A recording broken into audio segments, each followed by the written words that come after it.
Hey everybody, my name is Kyle Dennis and I've taken 15,000.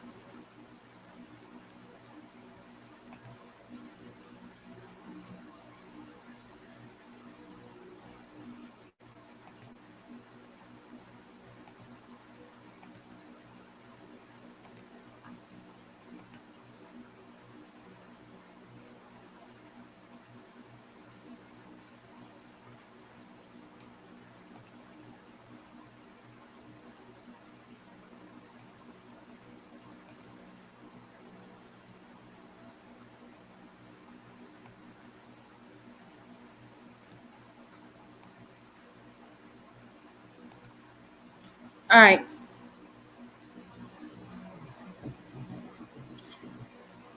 So let me go ahead and get started. May peace and power elevation be to all of you. This your girl Tiffany coming through live in effect. And if you guys are watching from the YouTube channel, please make sure you subscribe to the YouTube channel.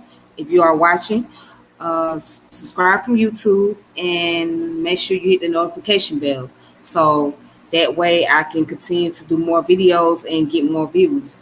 So yeah, make sure you also share this channel as well. And if you're watching from Facebook, make sure you also share the Facebook page, Facebook link.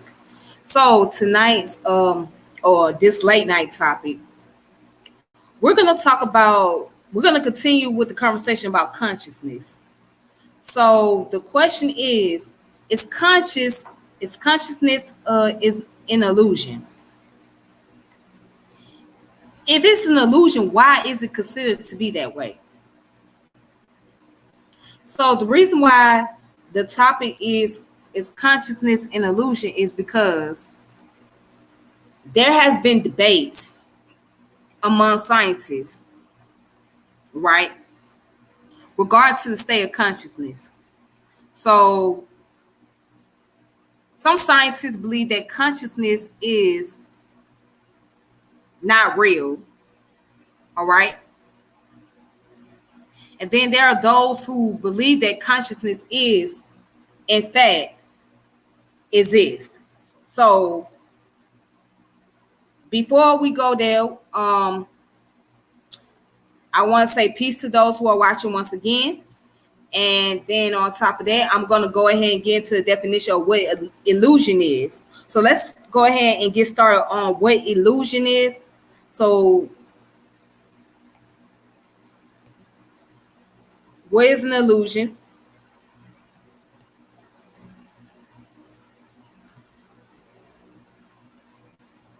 All right. And so I'm going to go ahead and read the definition. Okay. So all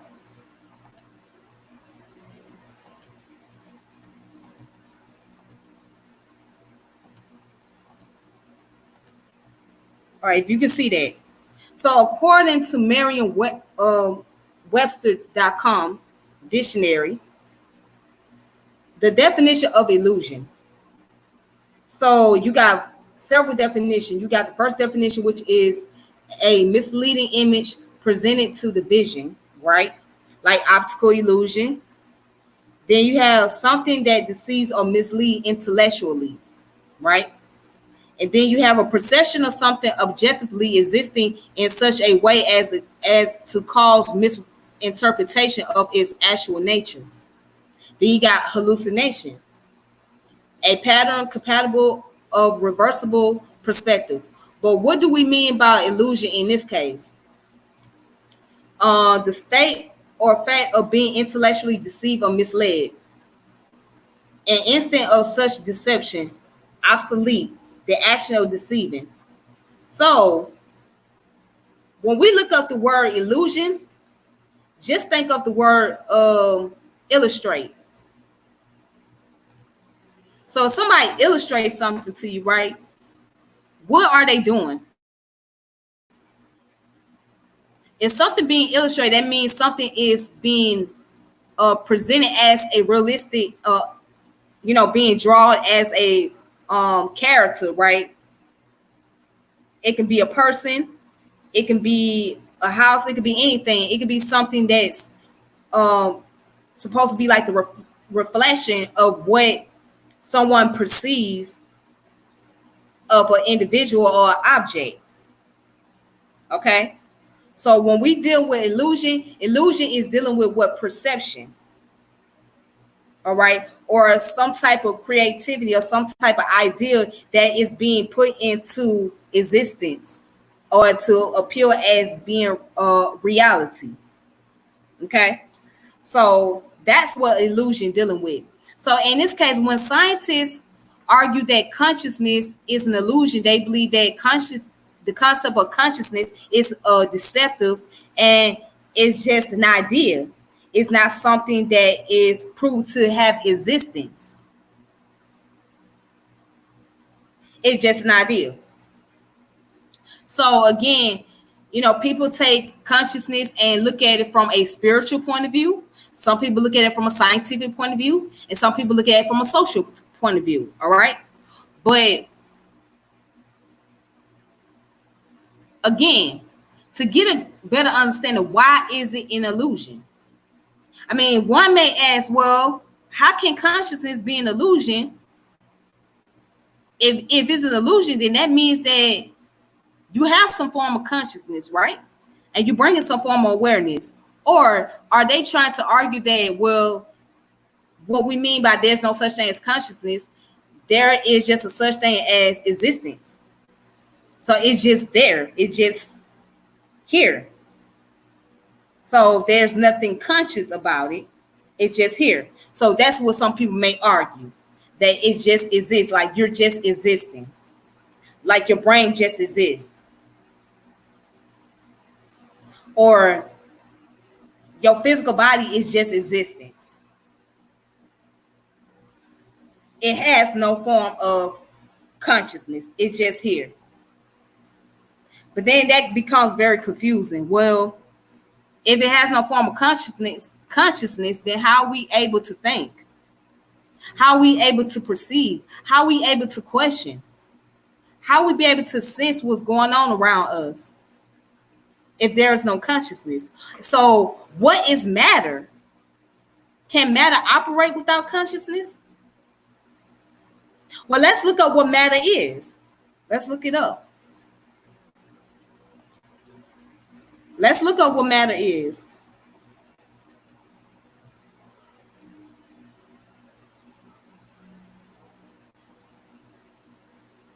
All right, and we're going to go to, let's look at it from a scientific term.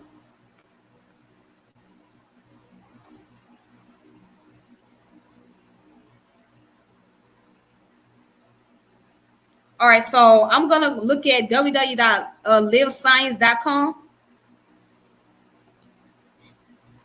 And let's look at matter. All right. So what is matter? Because see, we got to talk about matter to get where we're going. And then we're going to look at some perspective of what each scientist believes. All right. So here it is, livescience.com. So, no, thank you. So, matter is the stuff that makes up the universe. Everything that takes up space has mass is matter.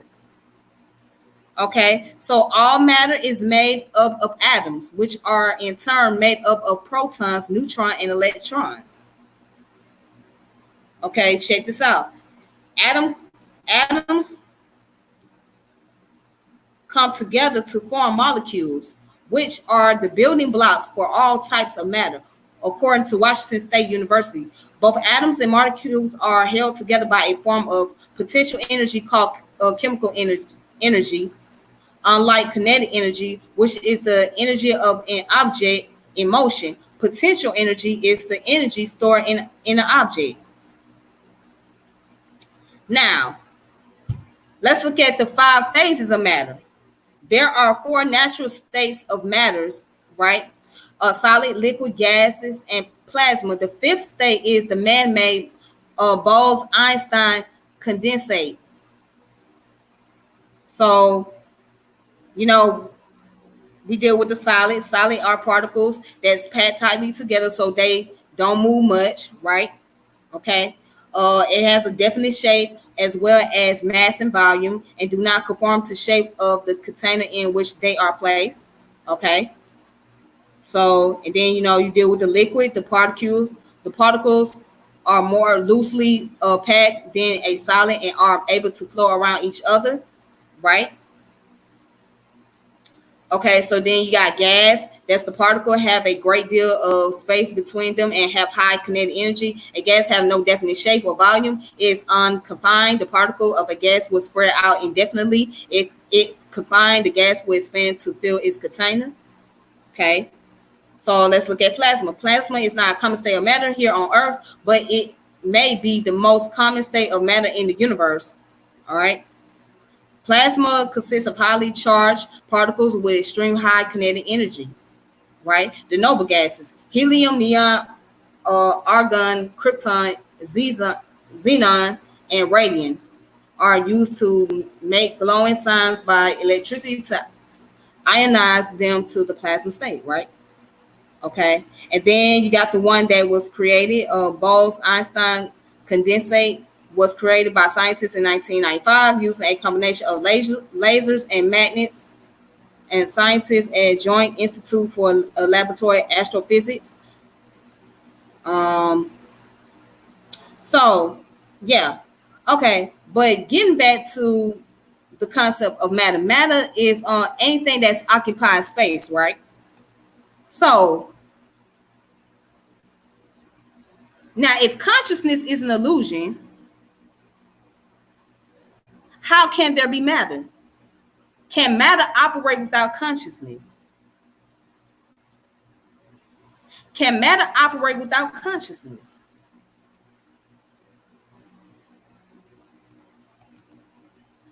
Well, you know what? Let's look at some information, right? Explaining why consciousness is considered as an illusion. All right. So,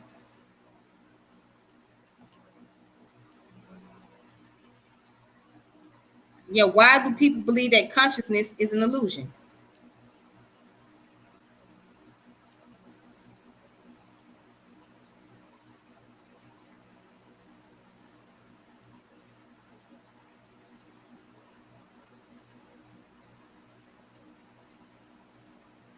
All right, so let me find a source.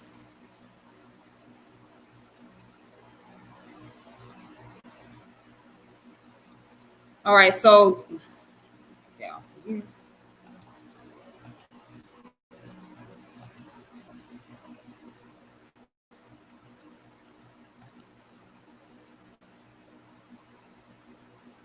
Okay, so here's a source that's dealing with, it says there is no such thing as conscious thought. All right, well, let's see what they're talking about. And it says philosopher Peter Carruthers insists that conscious thought, judgment, and volition are illusions. Let's see why he thinks it's an illusion. Okay, so Peter Carruthers, distinguished university professor of philosophy at the University of Maryland, College Park, is an expert on the philosophy of mind who draws heavily on empirical psychology and cognitive neuroscience. All right, he outlined many of his ideas on conscious thinking in his 2015 book, The Center Mind: What the Science of Working Memory Shows Us About the Nature of Human Thoughts. More recently, in 2017, he published a paper with the astonishing title of The Illusion of Conscious Thought. In the following acerbic conversation, Carruthers explains to editor Steve Ian the reasons for his provocative proposal. Okay, so I'm just gonna read why Peter Carruthers believed that conscious thought is an illusion.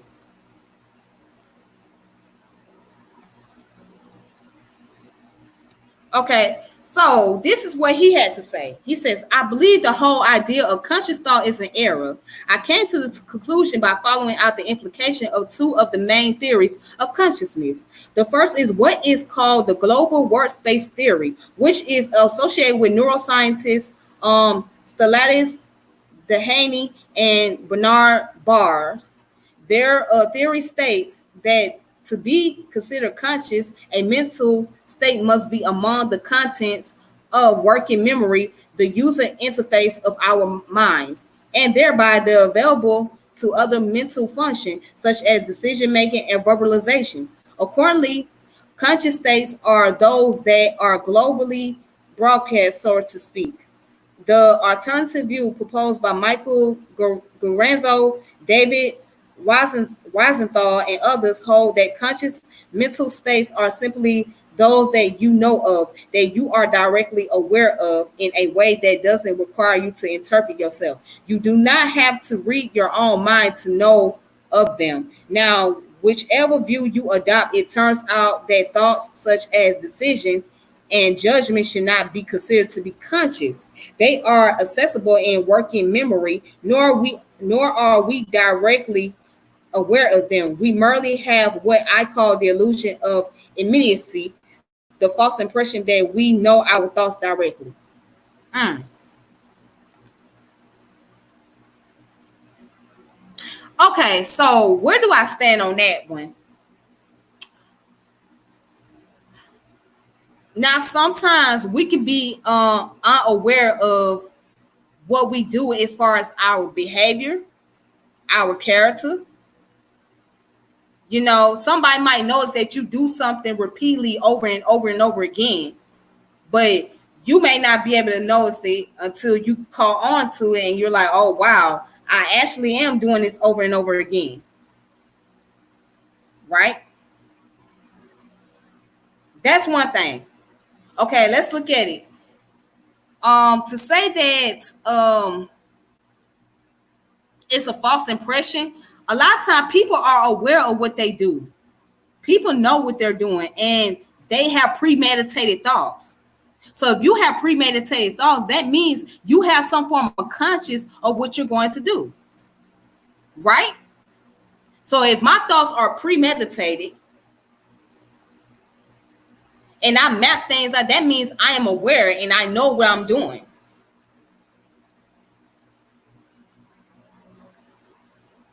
But again, let's go back to the question about matters. Let's look up matters in consciousness. Oh, there's a book out actually. Interesting.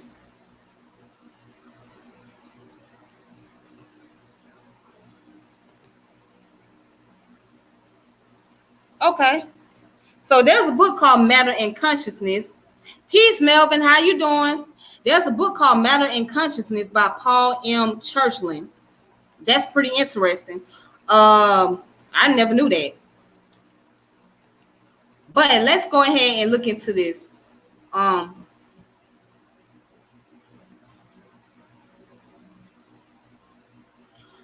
and then there's a quote on here. Hold on. Y'all can, let me. Yeah, there's a quote on here. It says, consciousness does matter. Matter is secondary. Consciousness is primary. Brain does not do consciousness. Consciousness does the brain. And it was by a person named Amit Giovanni. I can't really read that name, but that's an interesting quote. Consciousness does matter. But how does consciousness relate to matter? That's still a question.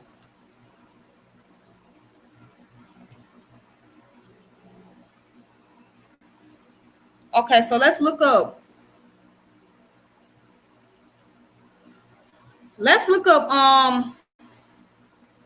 New York Times, right? So let's see what New York Times have to say.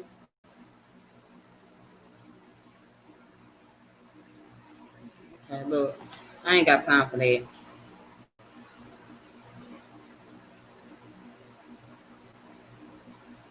Okay, so let me just put up a better question. How does consciousness, let's look up how does consciousness relate to matter?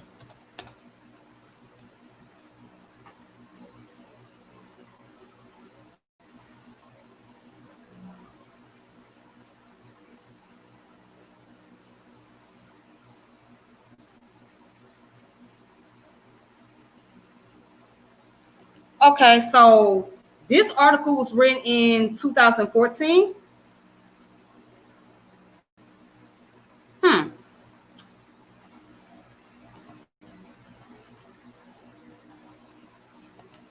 All right, so here it goes. So there's a question of why physics say, or why physics are saying consciousness state of matter like a solid and a liquid or a gas. Why physics are saying consciousness is a state of matter. All right, let's find out. So let's see how they explain it. Good question. I like that question. Somebody asked if consciousness is an illusion, then what is God and spirit? That's a great question. What is God and spirit?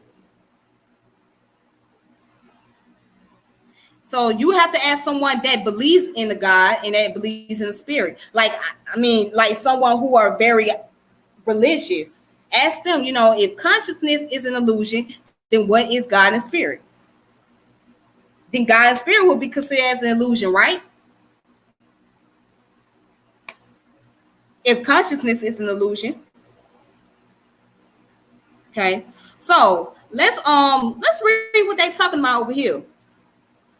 They said there is a quiet revolution underway in theoretical physics. For as long as the discipline has existed, physicists have been reluctant to discuss consciousness, considering it a topic for quacks and charlatans. Wait a minute. Let me read that again. Physicists have been reluctant to discuss consciousness, considering it a topic for quacks and charlatans. Let's check this out. Indeed, the mere mention of the C word could ruin careers. Let's find out why. That's finally beginning to change thanks to a fundamentally new way of thinking about consciousness that is spreading like wildfire through the theoretical physics community. And while the problem of consciousness is far from being solved, it is finally being formulated mathematically as a set of problems that researchers can understand, explore, and discuss. All right, so let me see what somebody's saying over here. Somebody put, if consciousness is a state of matter, it may have to do with the relative concentration of response to stimuli that objects or organisms have. So, okay, so let me ask you this, brother. Why can it not be a state of matter? Why can't consciousness not be a state of matter?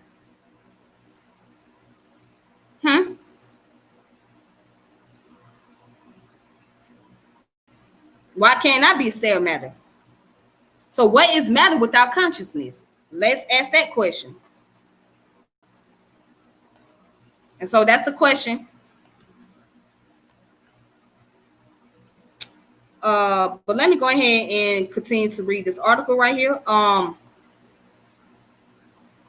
So it goes in, it says, today Max Tegmark, a theoretical physicist.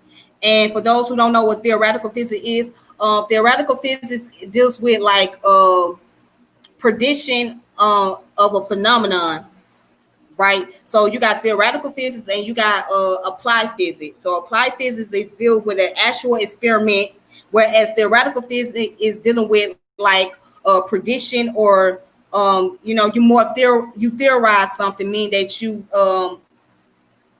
kind of like foreshadowing, based on mathematics and based on equations and things like that. So that's what theoretical physics deal with.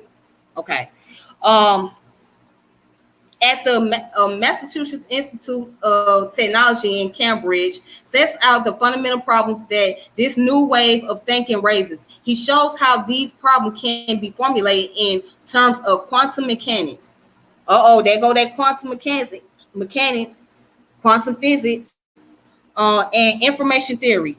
And he explains how thinking about consciousness in this way leads to precise questions about the nature of reality that scientific process of experiment might help to tease apart.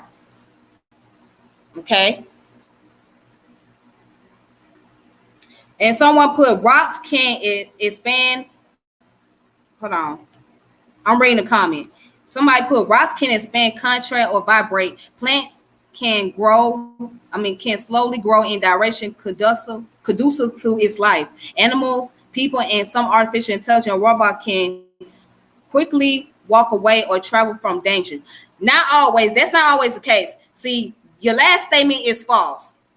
Your last statement is false. When you said that people can quickly walk away or travel away from danger, that's not always the case. Everybody can't quickly travel away from dangers. Okay? That's not always the case. You may not be able to get away from danger right then and there. So that statement right there, I have to say that's a false analogy.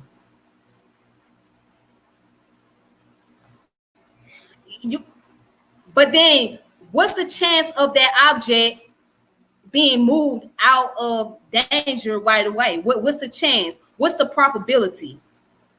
You're saying that the quicker the object can move out the way of danger or destruction, perhaps the more consciousness state of matter it has. Okay, how fast can it move? Like, what is the probability? That's the question. What is the probability that it can move out of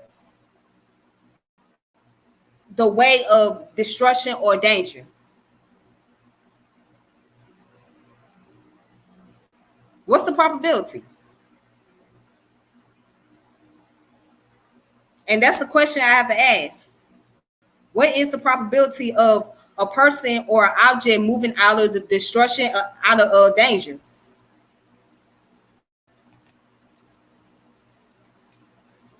And someone else put all matter on Earth is built by atoms. Even the observable universe is built by atoms.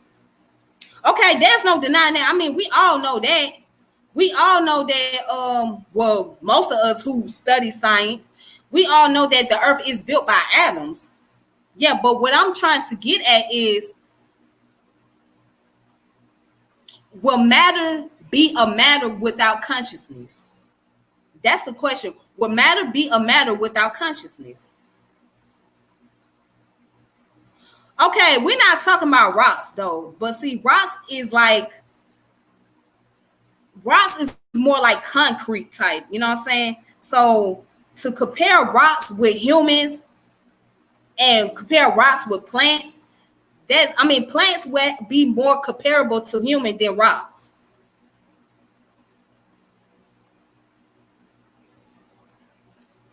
I don't think rocks would have a harder time than animals and people. I'm just saying, I don't think so, because they're rocks. You know, they're not physical beings. You know what I'm saying? It doesn't have any type of, in order for a rock to move, it would take like energy for it to move. In order for that energy to happen, it would take something like the wind to move it, like a heavy wind.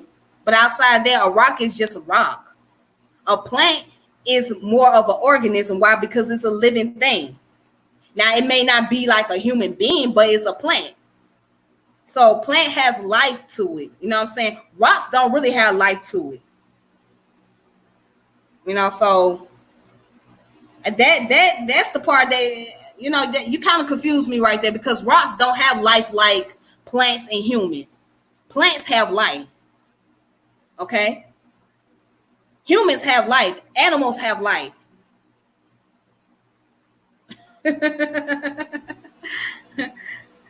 So yeah. But let's go back and look at this article real quick.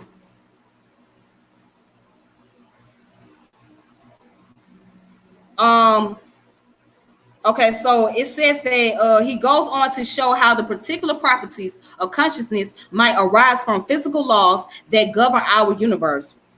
And he explains how these properties allow physics to reason about the condition under which consciousness arises and how we might exploit it to better understand why the world around us appears as it does.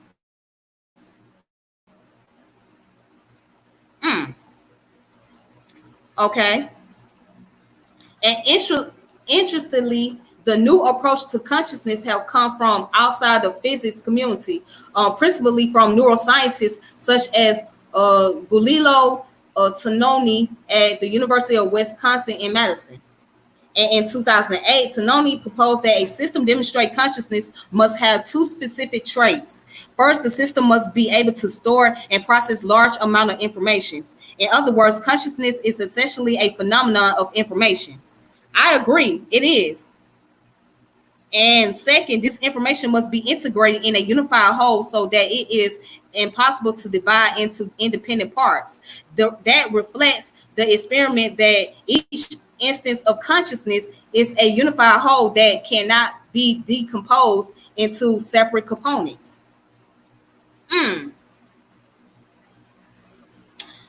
Okay. So, going back to that quote, let me find that quote.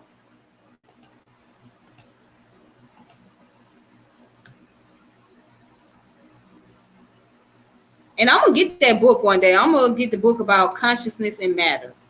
I gotta remember the name of that author. I want to get that book. Let's go back to this quote right here. All right. So going back to this quote, it makes a profound statement that consciousness does matter. Matter is secondary. Consciousness is primary. Brain does not do consciousness, and consciousness does the brain. So, therefore,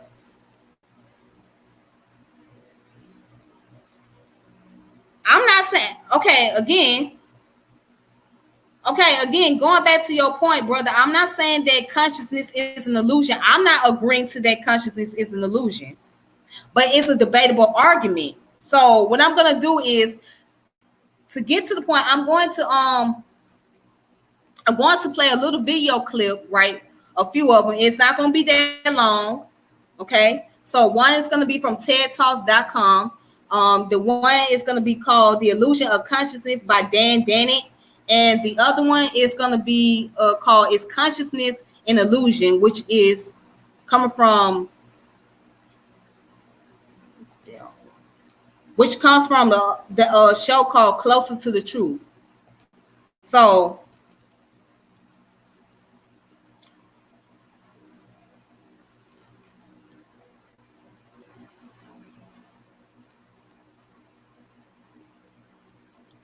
okay, so what I'm gonna do is I'm gonna play the video, but I want to answer some questions real quick. I'm gonna read some comments real fast because the comments is moving so fast.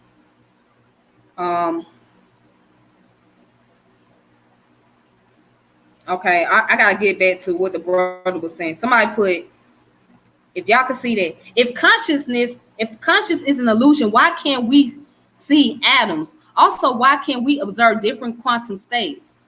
Okay, so again, going back to your point, I don't believe that consciousness is an illusion.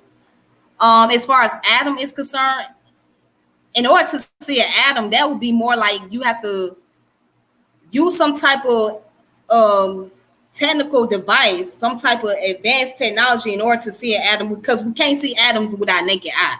You know what I'm saying? Because atom is considered as a small particle. So by it being a very small particle, we really can't see that. But we know that the atom exists, all right, based on scientific research. All right. So with that being said, again, I don't think that consciousness is an illusion, because we won't be able to function. I mean, you wouldn't be able to communicate with me. I wouldn't be able to communicate with you. I wouldn't be able to see if consciousness was an illusion. And also, why can't we observe different quantum states? That's a good question.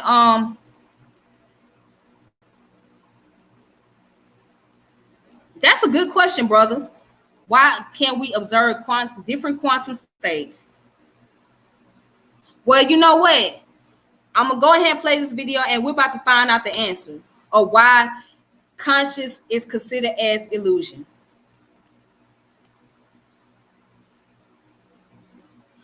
Okay, right. And then someone else put another point to this discussion is, oh my goodness, if rocks don't have consciousness, then does the entire planet have consciousness? Or no, if the planet Earth is just a giant rock, or do we consider things like tectonic plate movement and magma / lava movement and magnetic fields movement part of the consciousness or conscious response of the entire planet? Well, okay. Let's see. When I say rocks don't have consciousness, right? Rocks is just it's just an object. Okay. As far as the Earth is concerned, there is a lot of components on the Earth that does have consciousness. And human, we operate from a conscious point of view. Animals operate from consciousness. Plants have some form of consciousness. So what you're talking about, you're speaking in form of energy, because it takes the energy to make the universe move around. Okay, but we all have energy, right? We all have that energy in us. But rocks don't have the energy. Okay, the only way a rock gonna be able to move is if you got heavy winds. Right, rocks are inanimated. Exactly, rocks are inanimated. So in order for a rock to move, it would take a heavy object. It would have to take something very heavy to make the rock move. It would have to take like somebody, or let's just say you have a piece of rock. Let's say you remember when you was growing up as little kids, you was throwing rocks, right? How did the rock be able to get to, how did the rock be able to get to point A to point B? How was the rock to be able to get to point A to point B? Because you picked up a rock and you was able to throw it. So what you did was you used your kinetic energy to throw that rock from point A to point B. Otherwise, that rock would never went anywhere. That rock would stay right there on the ground, right? But if you talking about a giant rock, in order for that giant rock to move, you got to deal with what? You got to deal with some type of heavy wind. So it's going to take a heavier object to be able to move that rock, because you can't move that rock alone. Otherwise, that rock is just going to stay right there. It ain't going to go nowhere.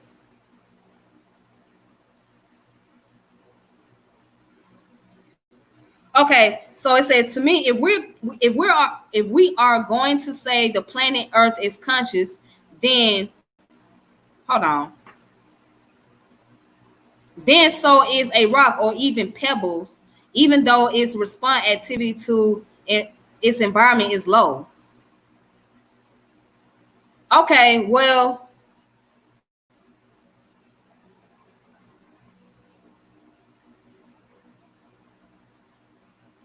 I don't know about the response level. Again, the only way a rock is going to be able to respond, right? If you got a small rock, like I told you before, if you take that small rock and you throw it across the street, right?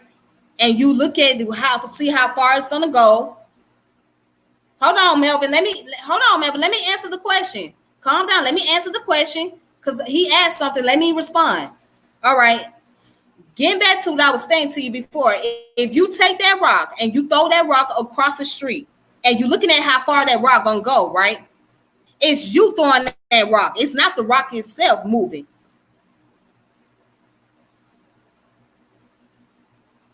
Yeah, because that whole concept about the rocking thing, it's not really adding up, because you can't compare the rock to a human being, or you can't compare the rock to a plant. So yeah, it's not really adding up.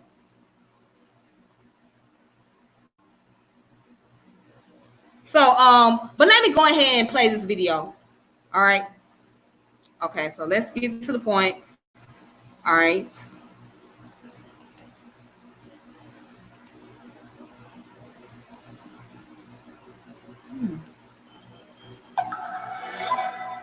Okay, this is TED Talk. And that's I go to a party and people ask me, what do I do? And I say I'm a professor. Their eyes glaze over. When I go to an academic cocktail party, there's all the professors around, they ask me what field I'm in, and I say philosophy. Their eyes glaze over.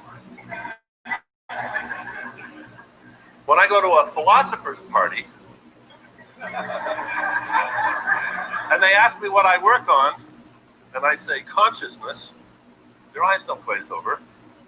Their lips curl into a snarl. And I get hoots of derision and cackles and growls because they think that's impossible. You can't explain consciousness. The very chutzpah of somebody thinking that you could explain consciousness is just out of the question. My late lamented friend Bob Nozick, the fine philosopher, in one of his books, Philosophical Explanation, he's commenting on the ethos of philosophy, the way philosophers go about their business. He says, philosophers love rational argument. He says, it seems as if the ideal argument for most philosophers is you give your audience the premises, and then you give them the inferences and the conclusion. And if they don't accept the conclusion, they die. And their heads explode. The idea is to have an argument that is so powerful that it knocks out your opponents. But in fact, that doesn't change people's minds at all. It's very hard to change people's minds about something like consciousness. And I finally figured out the reason for that. The reason for that is that everybody's an expert on consciousness. We heard the other day that everybody's got a strong opinion about video games. They all have an idea for a video game, even if they're not experts. But they don't consider themselves experts in video games. They've just got strong opinions. I'm sure that people here who work on, say, climate change and global warming, or on the future of the internet, they encounter people who have very strong opinions about what's going to happen next. But they probably don't think of these opinions as expertise. They're just strongly held opinions. But with regard to consciousness, people seem to think, each of us seems to think, I am an expert. Simply by being conscious, I know all about this. And so you tell them your theory, they think, no, that's the way consciousness is. No, you got it all wrong. And they say this with an amazing confidence. And so what I'm going to try to do today is to shake your confidence, because I know the feeling, I can feel it myself. I want to shake your confidence that you know your own innermost minds, that you are yourselves authoritative about your own consciousness. That's the order of the day here. Now, this nice picture shows a thought balloon or thought bubble, which is, I think everybody understands what that means. That's supposed to exhibit the stream of consciousness. This is my favorite picture of consciousness that's ever been done. It's a Saul Steinberg, of course. This was a New Yorker cover. And this fellow here is looking at the Braque painting. It's by Braque. That reminds him of the word Baroque, barrack, art, poodle, Xanar. He's off to the races. There's a wonderful stream of consciousness here, and if you follow it along, you learn a lot about this man. Yes, hero, that's who he is. Yeah, that's him. To answer your question. Particularly like about this picture too is that Steinberg has rendered the guy in this sort of pointilliste style, which reminds us, as Rod Brooks was saying yesterday, what we are, what each of us is, what you are, what I am, is approximately 100 trillion little cellular robots. That's what we're made of. No other ingredients at all. We're just made of cells, about 100 trillion of them. Not a single one of those cells is conscious. Not a single one of those cells knows who you are or cares. Somehow, we have to explain how, when you put together teams, armies, battalions of hundreds of millions of little robotic, unconscious cells, not so different really from a bacterium, each one of them, the result is this. I mean, just look at it. The content, there's color, there's ideas, there's memories, there's history, and somehow all that content of consciousness is accomplished by the busy activity of those hordes of neurons. How is that possible? Many people just think it isn't possible at all. They think, no, there can't be any sort of naturalistic explanation of consciousness. This is a lovely book by a friend of mine named Lee Siegel. He's a professor of religion, actually, at the University of Hawaii, and he's an expert magician and an expert on the street magic of India, which is what this book is about, net of magic. And there's a passage in it which I would love to share with you. It speaks so eloquently to the problem. I'm writing a book on magic, I explain, and I'm asked, real magic? By real magic, people mean miracles, thaumaturgical acts, and supernatural powers. No, I answered, conjuring tricks, not real magic. Real magic, in other words, refers to the magic that's not real. While the magic that's real, that can actually be done, is not real magic. Now, that's the way a lot of people feel about consciousness. Real consciousness is not a bag of tricks. If you can explain this as a bag of tricks, then it's not real consciousness, whatever it is. And since, as Marvin said, and as other people have said, consciousness is a bag of tricks. This means that a lot of people are just left completely dissatisfied and incredulous when I attempt to explain consciousness. So this is the problem, and so I have to sort of I have to do a little bit of the sort of work that a lot of you won't like, for the same reason that you don't like to see a magic trick explained to you. How many of you here, if some smart aleck starts telling you how a particular magic trick is done, you sort of want to block your ears and say, no, I don't want to know. Don't take the thrill of it away. I'd rather be mystified. Don't tell me the answer. A lot of people feel that way about consciousness, I've discovered. And I'm sorry if I impose some clarity, some understanding on you. You better leave now if you don't want to know some of these tricks. But I'm not going to explain it all to you. I'm going to do what philosophers do. Here's how a philosopher explains the sawing the lady in half trick. You know the sawing the lady in half trick? The philosopher says, I'm going to explain to you how that's done. You see, the magician doesn't really saw the lady in half. He merely makes you think that he does. And you say, yeah, how does he do that? Say, oh, that's not my department, I'm sorry.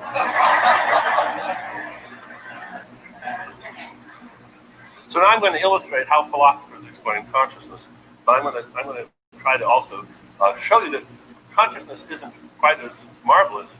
Your own consciousness isn't quite as wonderful as you may have thought it is. This is something, by the way, that Lee Siegel talks about in his book. He marvels at how he'll do a magic show, and afterwards people will swear they saw him do X, Y, and Z. He never did those things. He didn't even try to do those things. People's memories inflate what they think they saw, and the same is true of consciousness. Now let's see if this will work. All right, let's just watch this. Watch it carefully.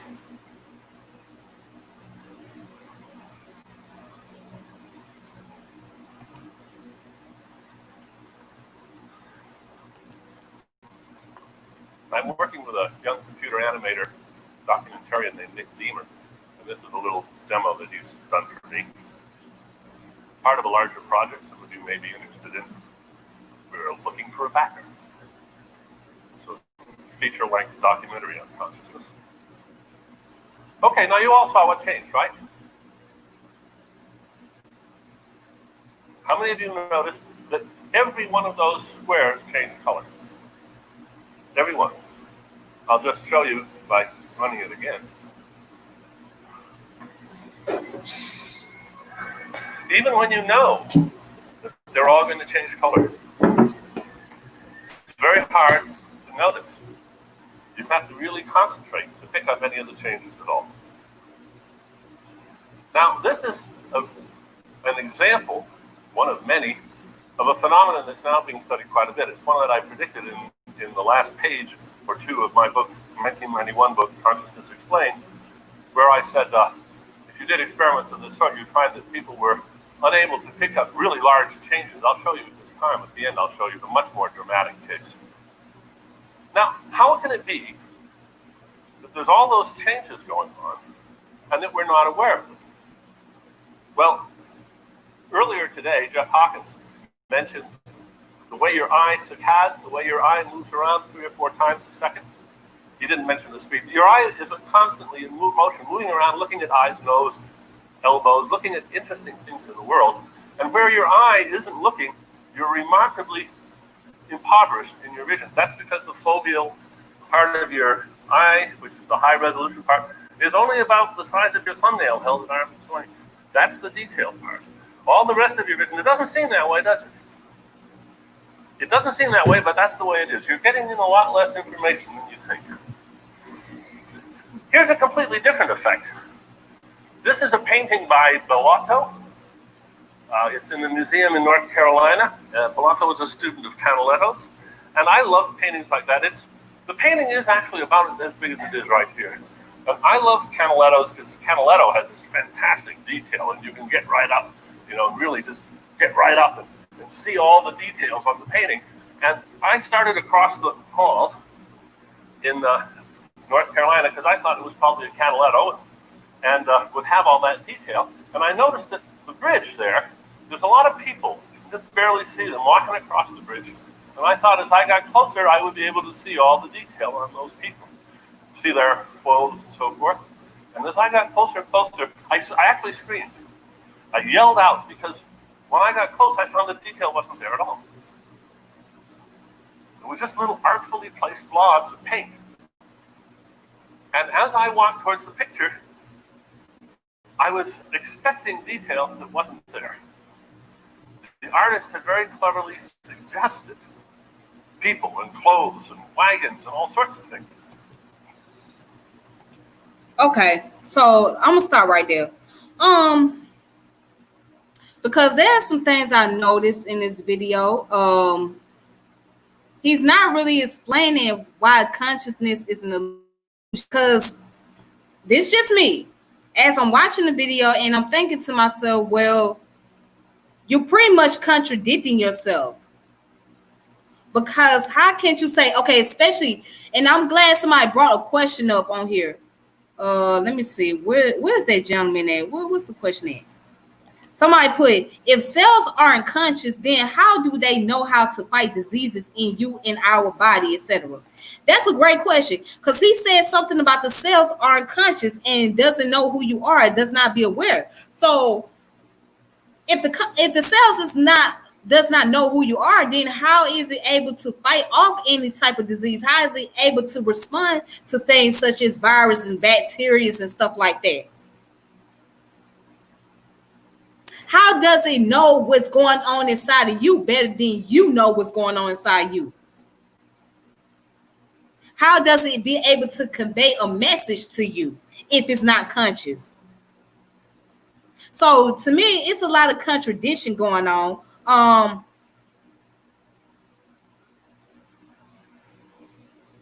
It doesn't really make a whole lot of sense, but I just wanted to play that video clip. Let's also look at another one, shall we? And this one is called "The Illusion of Is Consciousness an Illusion? Closer to Truth." So, thank you, Hero. I'm working on it. I'm getting better at it. All right, so this next video right here that I'm about to play is on about 27 minutes long, but I'm probably gonna play about 15 minutes of it because I don't want to, play it all the way through. And I know some people some people got to get ready to go work, get ready to take care of some business. So I ain't gonna play too much of it, but I just want to play this clip, and I just want to, I'm gonna get my thoughts on this clip as well. All right, here it goes.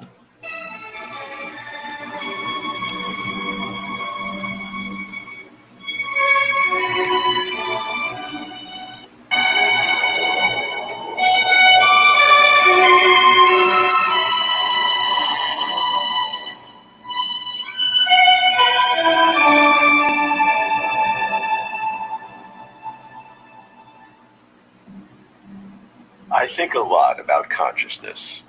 I focus inward and fill myself with private awareness. Nothing is more important than consciousness. Here's why. Either consciousness is something special in the universe, a carrier of meaning and perhaps purpose, or consciousness is an accidental byproduct of evolution. Oh, hold on. Somebody put something on here. I had to stop the video. Somebody put, this debate can go on forever because there's no proof either way. Just all hypothetical thinking. This is a great conversation. That's why it's a debate. Because, like you say, it's hypothetical thinking. So people are debating on whether this is real or not. So it's been an ongoing debate. You said the key word right there, hypothetical thinking. But let's continue with this video. I had to put that out there. Evolutionary survival, a likely illusion. That's why I've thought long and hard about consciousness, with no plans to stop. My hope is that consciousness is something special, because only if so could we in any sense survive death. But because I hope, I'm biased, which is why I must frame the question as a skeptic. Is consciousness an illusion? I'm Robert Lawrence Kuhn, and Closer to Truth is my long journey to find out.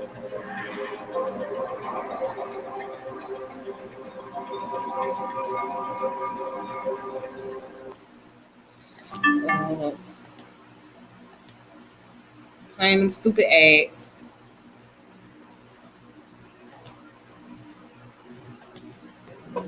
I begin in Cambridge, England, with an experimental psychologist whose work on vision sheds light on consciousness, Nicholas Humphrey. I am intrigued by Nick's controversial ideas on the evolution of consciousness, and by his audacious claim that his new theory explains consciousness. Nick, you and I were both trained in neurophysiology and have had a fascination with consciousness our entire lives. So I'd like to start with your sense of what this remarkable feeling of consciousness is. I think it's surprising sometimes that people think there's a puzzle about defining consciousness. In some ways, it's the most obvious thing there is for us. It's what we wake up to every morning when we open our eyes and we see the blue sky out the window and we hear the birds singing and we smell the aroma of coffee coming up the stairs, perhaps. We're suddenly bathed in sensation. We're living in what I call the thick moment of sensation. And that's consciousness. It seems like something so different than everything else we know in the physical world. Well, exactly so. Sensations are possibly the most mysterious thing which exists in our universe. Our experience of sensation seems to have qualities which material matter couldn't give rise to. And that's where the mystery lies. Sometimes I say that consciousness is an illusion. And the reason for saying that is that it seems to us that it exists outside of time and space and matter as defined by physics. It can't be so. I'm a materialist. This is being produced by my brain or your brain. And so I believe that in the end, the explanation must come down to what's going on inside our heads. But consciousness doesn't seem to have those qualities because it makes us think of ourselves as being something outside matter, of having a metaphysical significance perhaps, which sets us above and outside the mundane world. But this is an illusion. I hope it's an illusion, I should say, because as a scientist, I want to believe that we can explain it in terms of physics and chemistry, the matter of the brain. If that's not an illusion, then we're dealing with something paranormal. But my belief, of course, is there's nothing paranormal about consciousness. We're not going to have to invoke new laws of physics or new laws of psychic phenomena to explain it. In the end, we must be able to bring this all back to Earth with an explanation in terms of the chemistry and physics of the brain. The brain has set us up to experience these phenomena in the way a magician can set up a mystery show on stage to impress us with the strangeness of the phenomena which he's demonstrating. In this case, it's our own brain which is impressing us with what's going on in our heads in a way which makes us feel special and transcendent. That's what the point of consciousness is, and in the end, why it evolved. So Nick hopes consciousness is an illusion. Because consciousness seems to exist outside of time and space and independently of matter, if this non-material sense of consciousness were not an illusion, then to explain it, one would need venture beyond the physical. And because Nick is a materialist, he naturally decides that our non-material sense of consciousness must be an illusion. To Nick, consciousness is a magic trick played on us by our own brains. Consciousness is a magical mystery show that we lay on for ourselves.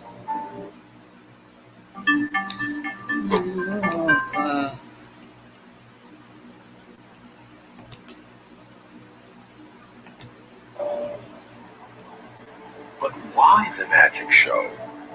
To give life more meaning?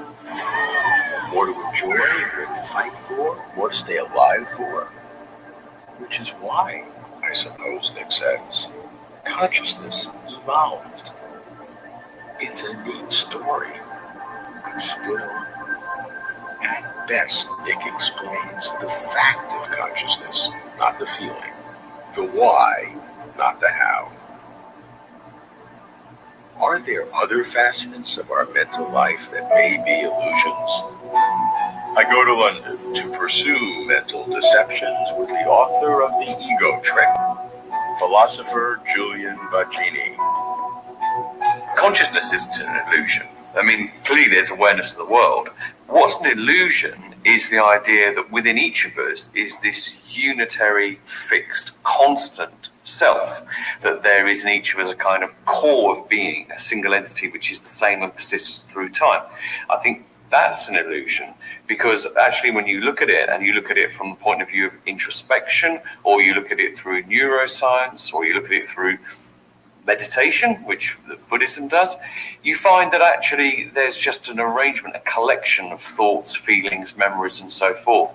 And it's the way those all come together that gives us a feeling of being unitary entities. But there isn't a single thing there at the core of it. We don't understand enough about how the sense of self emerges from the way the brain operates to actually be able to explain this properly. But there are also metaphors that can help us. I mean, the most basic one would be like an orchestra, I guess. When you listen to an orchestra, you have a sense of there being a single piece of music. You hear it as one thing. But we know that's only because there are all sorts of different instruments doing their bits. And in a way, brain and consciousness is like an orchestra of the mind. There are all these different systems working together, and they create a sense of oneness because of the way they harmonize. What would be the analog of the conductor of the orchestra? Well, orchestras don't always need conductors. Just think of your own personal experience. Think, for example, about an act of creation when you have an idea. It's not like you're sitting there conducting every step of the argument in a conscious way. You kind of stew things over and a solution pops up, a conclusion emerges. So I think that our own experience really tells us that the mind kind of generates conclusions. They're not being generated by the equivalent of a conductor. So you have every confidence that there will be a physical explanation for the inner sense of awareness, this concept of qualia in consciousness. I'm agnostic about how we're going to go with being able to explain feeling, sensation, qualia scientifically. I just don't think we know. I think a lot of people are being too confident in saying science can never explain this or science will explain it. There are going to be limits to our knowledge. I think that's something we all have to accept. Look at us, we're just overgrown apes, or undergrown apes, actually. Julian says that while our unified sense of personal identity is an illusion, consciousness is real. But whether consciousness can ever be explained is not yet known.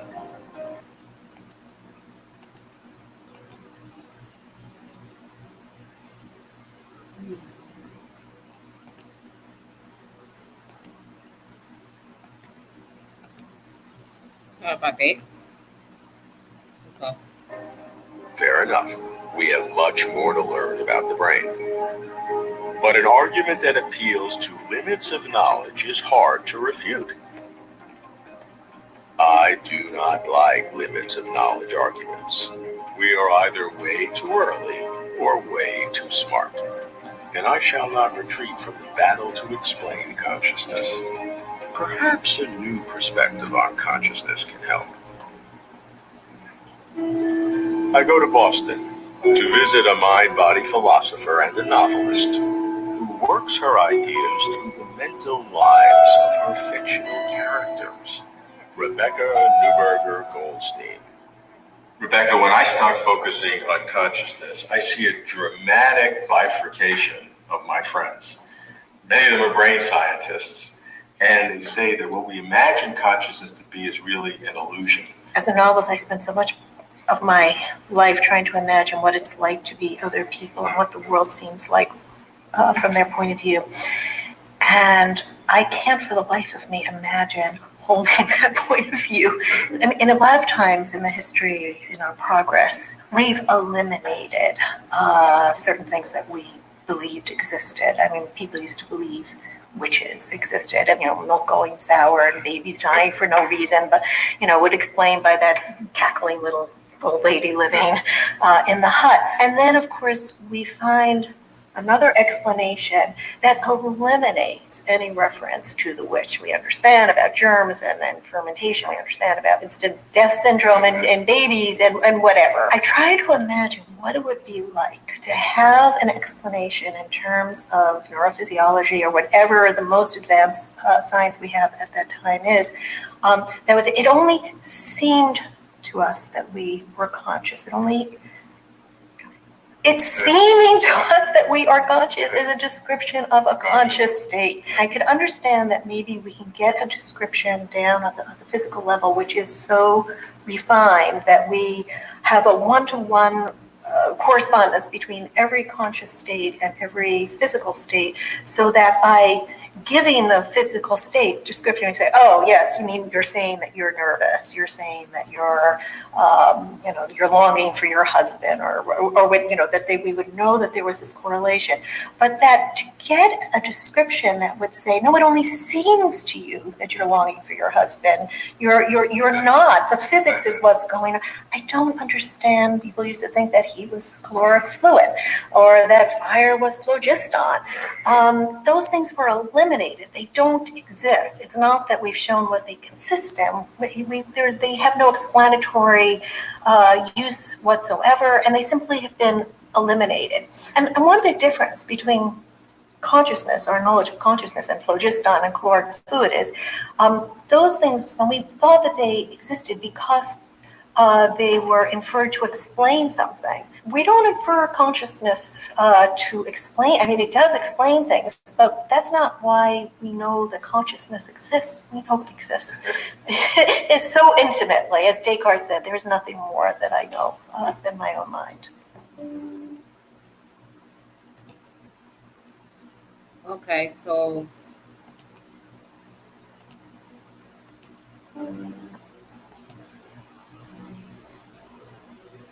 the ad is going, so just give me a second.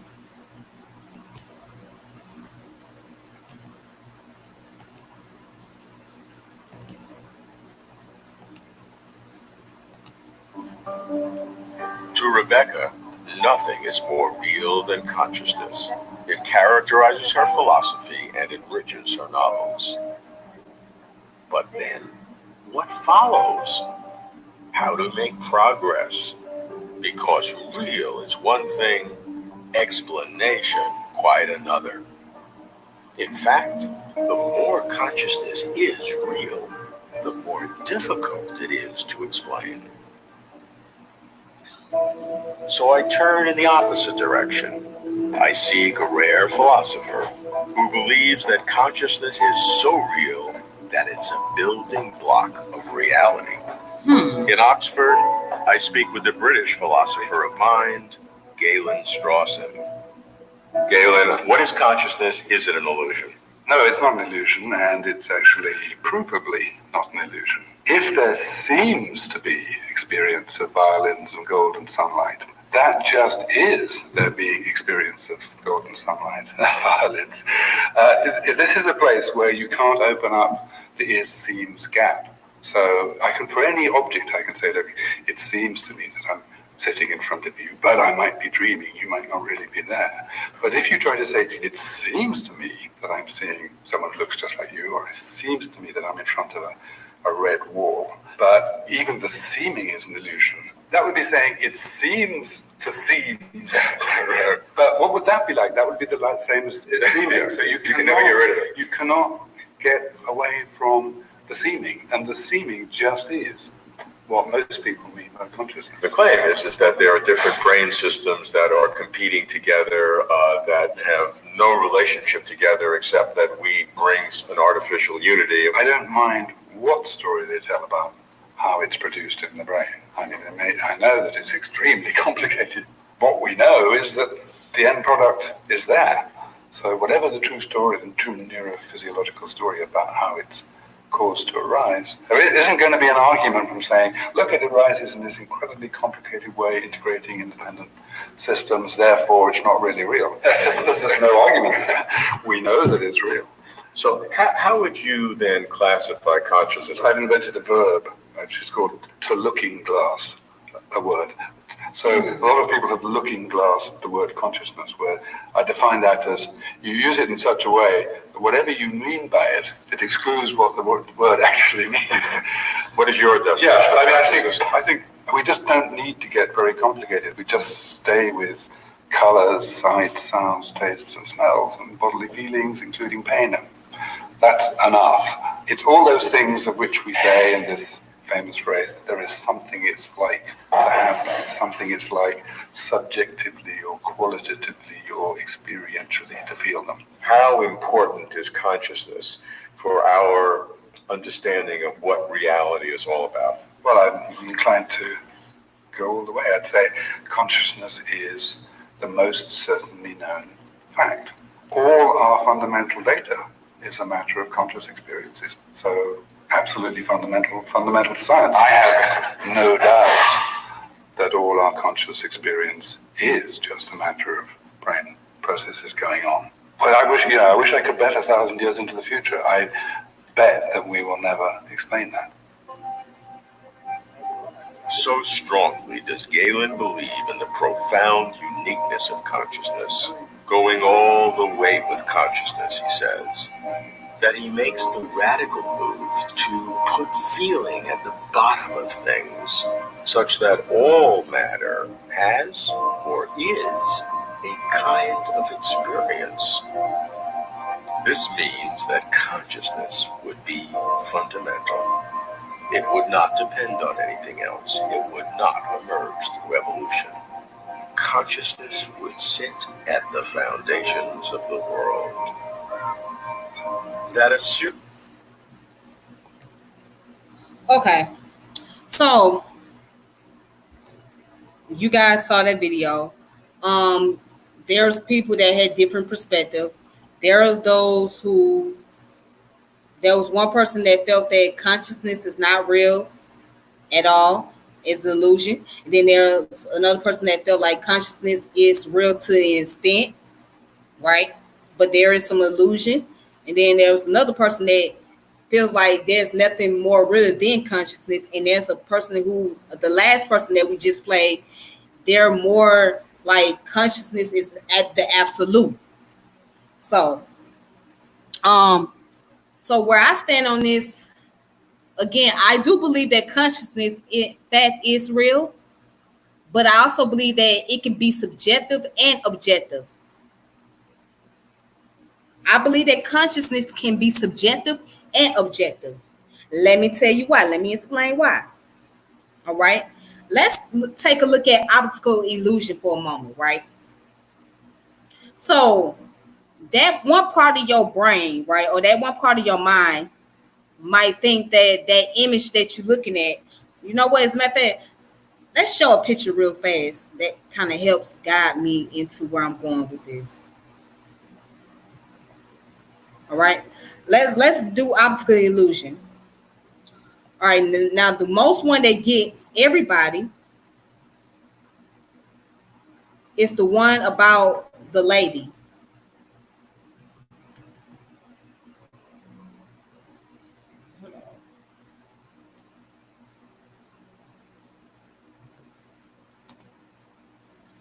Okay, so I'm gonna put up a picture.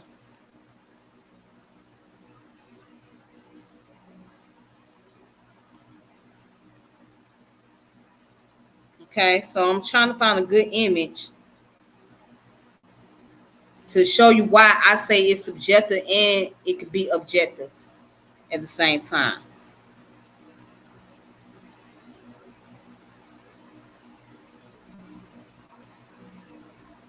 Okay, so I'm gonna post up a picture real fast,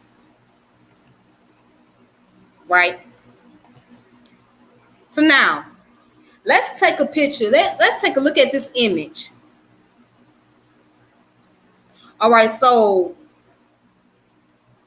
when I say optical illusion, let's look at consciousness from the subjective point of view. So subjectively speaking, as you look at this picture, right? You're thinking that, oh, it's just a picture of a young woman, right? It's just a picture of a young woman, just a beautiful young woman. But here's the objective.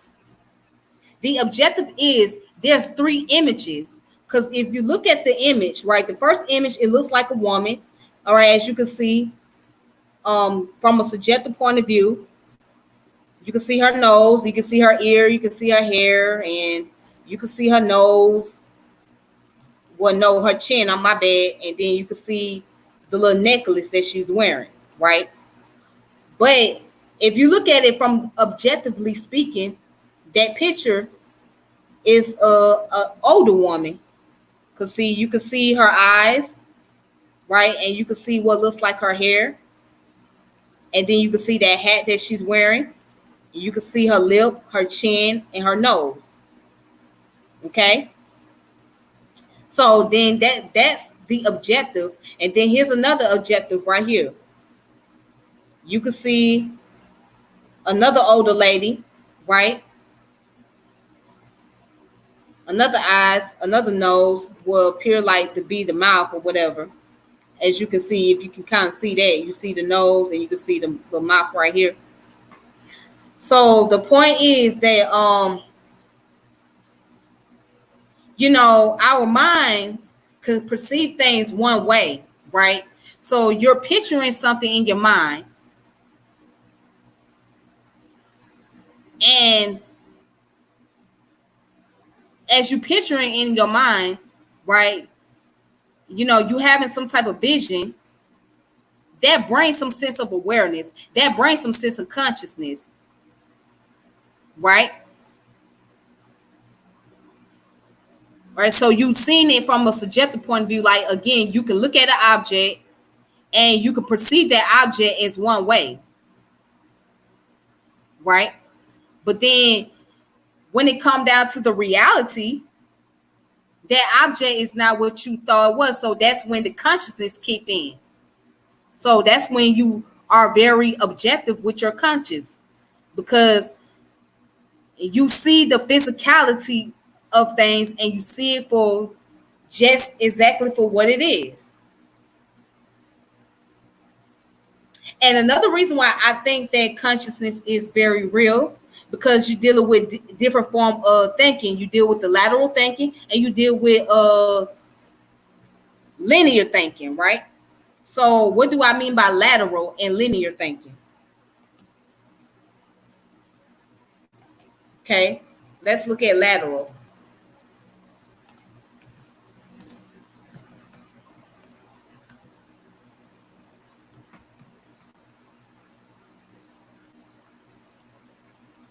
Okay, so let's look at what lateral thinking is. And let me show you why I say that this is what makes us conscious.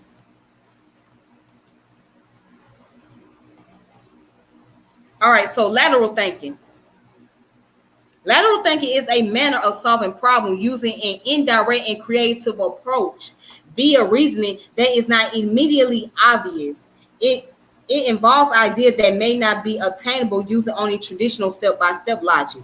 So therefore, that's where that consciousness comes in, because now you're being creative. You're figuring out, well, what's the creative way, or what's the loophole, how to get around it. So you are aware that there is a loophole, right? And there is a creative way of doing it without actually having gone to the entire procedure. So if you find a quicker way of cleaning up your house, what's the quicker way of cleaning up your house without using a bunch of chemicals? You would just use a few chemicals, or let's just say if you don't have the products that you need, right? That if you haven't went to the store and got you some products, you'll use home remedy. So you'll use the home remedy to make your cleaning supplies with. You'll use your household items that you have, and the household items that you got, right? You mix what you want together, and it will be just like those cleaning supplies that you get from the grocery store or from the retail store, right? I mean, not retail store, but what you call it, the discount store, like Family Dollars and Dollar General. So what would you do? You would like take some fruits or vegetables, or you can take some vinegar, right? And you can just mix it together, and you can, and there you go. You got a cleaning supply. You can clean your house up with. You see what I'm saying? So that right there shows alone that you are using your lateral thinking. And because you're using your lateral thinking, you have the ability of using that. That's where your consciousness come in. Because now you're using that creative part of you. So if you didn't have consciousness, you wouldn't be able to learn how to be creative. And let me tell you why I say linear thinking. Let's look up what linear thinking is.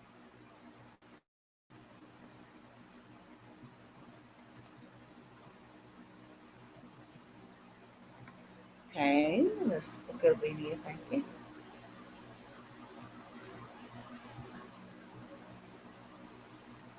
No.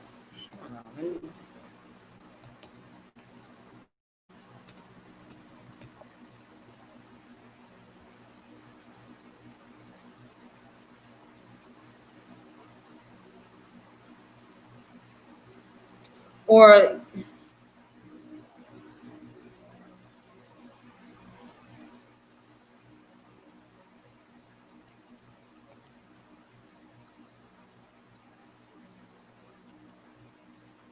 okay, so they call it vertical thinking. All right, so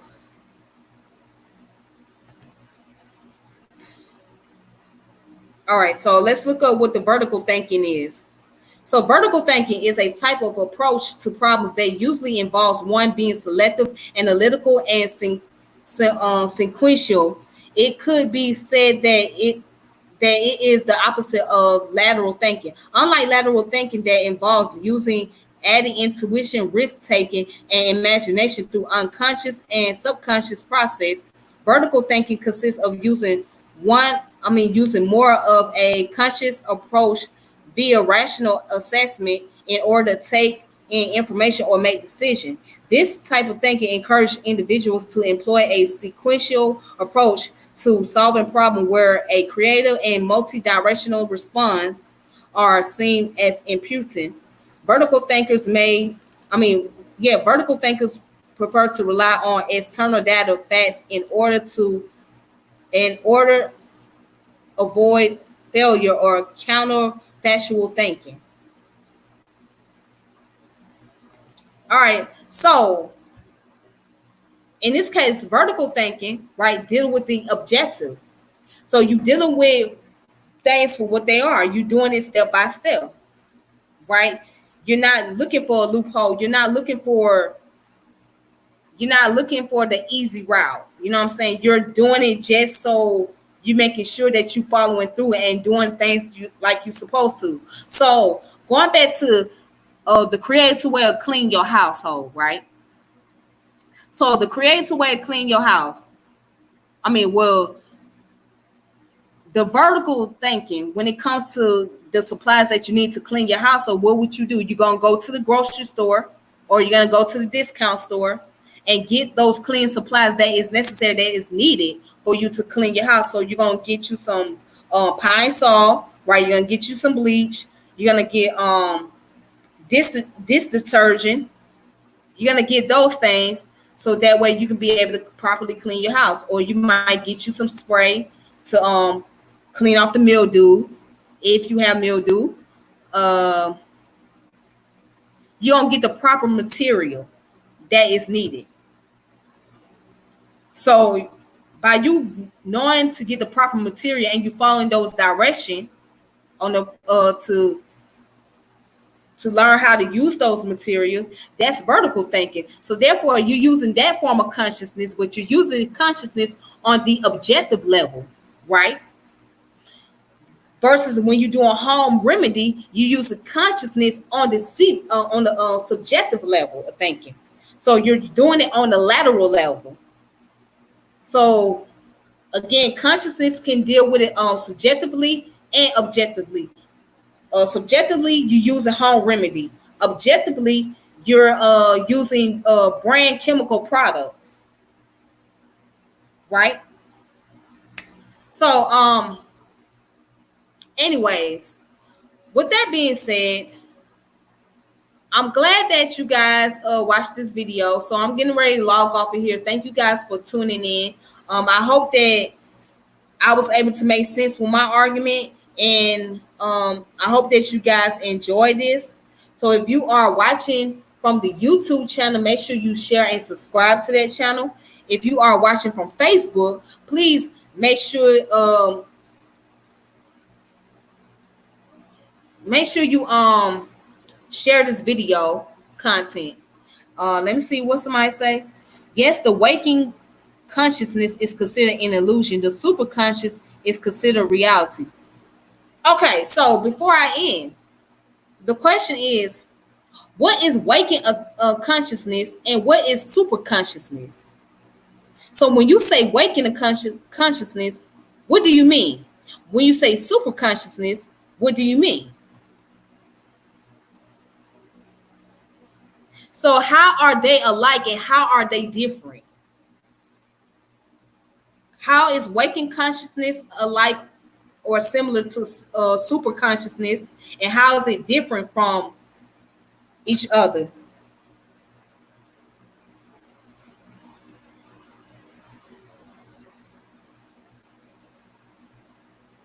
So yeah, but anyways, you don't have to respond to that question right now. You know, that's just a little thought process. When you say waking consciousness, explain it. When you say super consciousness, explain it. But, you know, give it some thoughts first. But I got to go. And again, thank you guys for watching. And if you're watching from YouTube, make sure you share and subscribe to my YouTube channel. If you're on Facebook, share and subscribe to my YouTube channel, which is Tiffany L. French. If you're watching from Facebook, make sure you share this video. And once again, may peace and power elevation be to all of you. And we will talk next time. So hopefully later on, sometime in the afternoon, in the morning, I will do a video, or I would do a topic dealing with Black history daily as usual, because it's always important to deal with Black history, African history all day, because we got to know more about our history. And then what I really want to talk about, hopefully also later on in the day, I want to get into the topic about the company that you keep. So that's going to be the next following topic after my morning video. Yeah, the company that you keep. And there's a reason why I'm going to speak on that subject matter. It's very important. Anyways, thank you. And deuces. All right. Take it easy. Be safe. Don't get yourselves in no trouble now. Be safe. All right.